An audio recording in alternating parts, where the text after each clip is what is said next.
Bonjour à toutes et à tous et bienvenue sur Scotch Universe. Aujourd'hui on s'attaque à la saison 2 de Marvel Rivals, tout simplement après la saison 0 et la saison 1 de Marvel Rivals dont j'ai parlé sur la chaîne. Je vous invite à aller voir les vidéos si ce n'est pas déjà fait.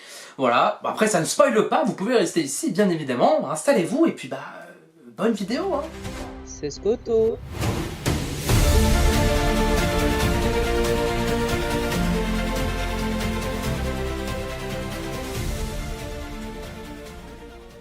Dans cette saison 2 de Marvel Rivals, c'est l'élégance et le chaos qui vont se conjuguer.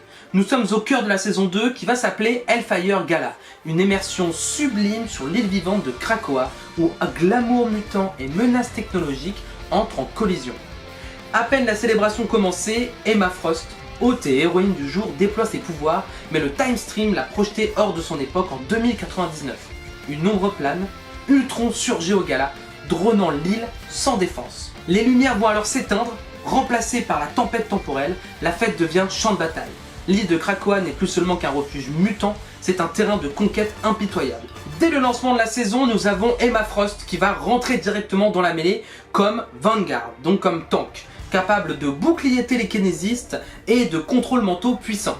Puis, en middle saison, l'ultime menace apparaît, Ultron, un stratégiste volant, donc un healer, qui va automatiser la guérison et domine le ciel avec ses drones de soutien. Emma Frost va apporter un nouveau combo, Mental Projection avec Magneto et Psylocke.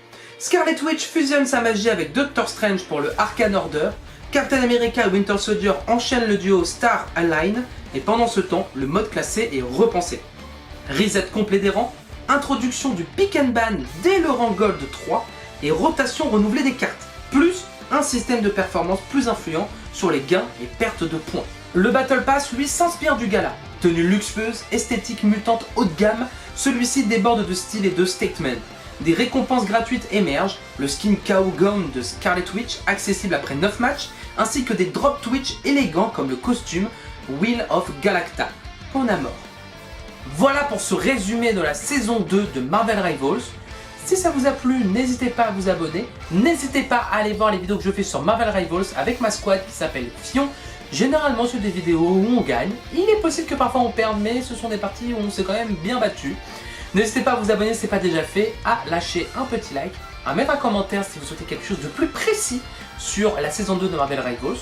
Et puis écoutez, on se dit à bientôt pour la suite des vidéos.